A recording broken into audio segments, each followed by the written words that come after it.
Yeah, my name is Gallo. I work for the Fatu Network. My question is, the recent arrests on the GALA and Team Gom Saboba were based on the fact that they were assembled unlawfully without authority, which is in the Public Order Act. We want to know what is the executive commitment in time to reform the Public Order Act, which was instituted during the colonial days. The Public Order Act is not the only piece of legislation that is colonial legislation we inherited. Our laws are still full of legislations that are old, but the usability of the legislation is not necessarily only based on the time or the duration or how old a piece of legislation is. We're still using a lot of legislations that are colonial or even post-independence. Yes, Public Order Act is one of them. It has been challenged, and we commend civil society. It has been challenged at the ECOWAS Community Court by some Gambians to declare some aspect of the Public Order Act as violation of the African Charter on Human and People's Rights. ECOWAS Community Court delivered a different judgment. They disagreed and they said it is not against the African Charter on Human and People's Rights. It was also challenged before our own Gambian Supreme Court and the constitutionality of the Public Order Act.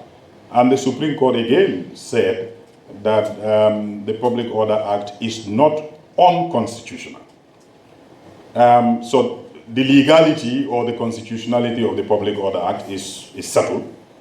Now, whether we want to maintain it in our laws or we want to remove it, this is an ongoing dialogue, and government is free to be engaged to this discussion. That's what I can say at this stage.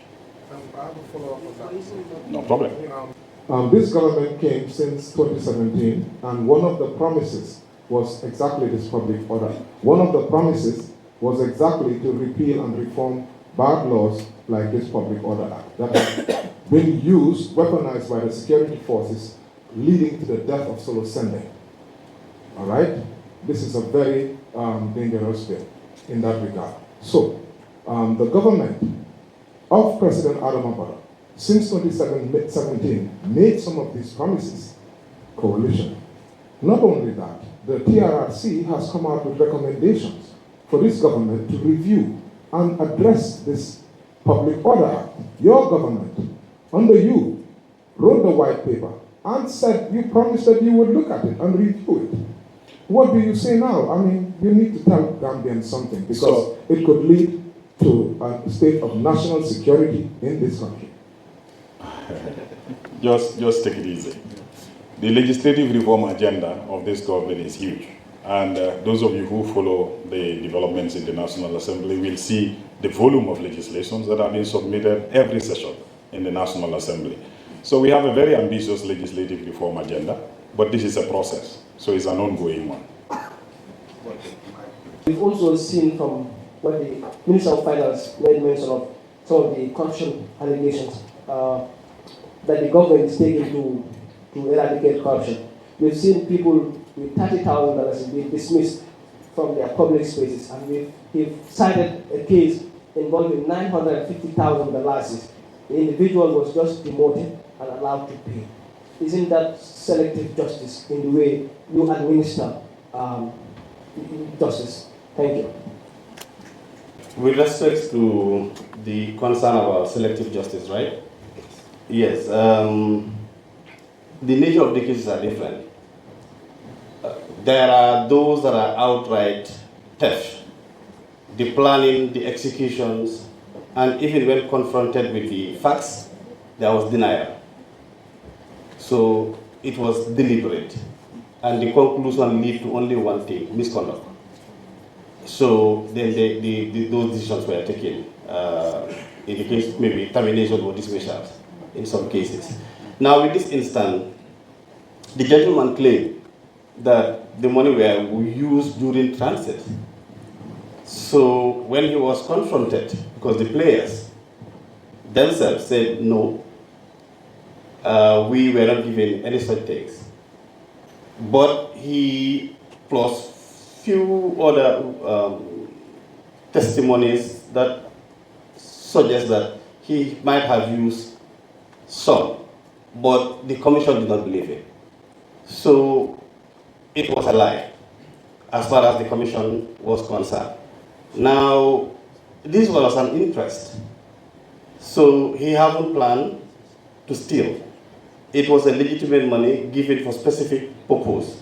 He connected the purpose, but in the process also lie about it.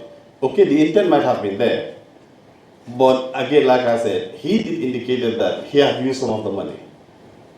And he presented his defense at the commission, presented some facts, but the general conclusion was that this is not believable. We are going by our assertions, and that is the money was not used, as you said. Now, the recourse of government, or the recommendation of the commission was, okay, first step, return this money. And the money was returned. All right? So, and then what is the consequence? Next step, then they recommended for demotion, and that was also done.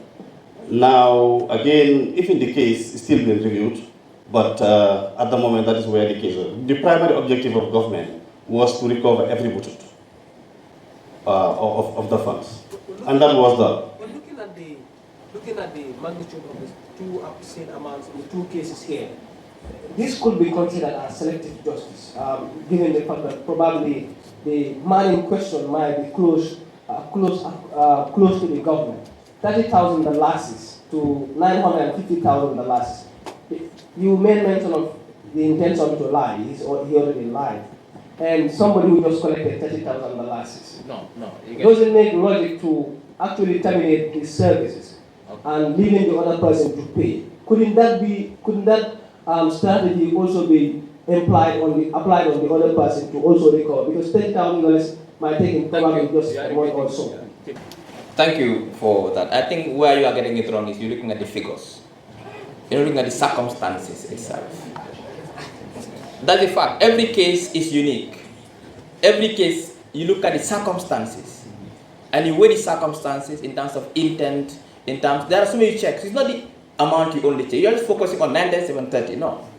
That is not the way law works. That is not the way justice works. No, what I'm saying is that you need to understand the particulars of the case itself. You don't look at the figures. Don't look at the figures. Even if you go to the criminal justice system, two people will commit the same crime. They'll free one and they'll convict one. So that's not the way justice works. Thank you. Thank you. And I think the cases are in public domain. You can read and then make your own independent comparative analysis. It's better than, perception and assumption.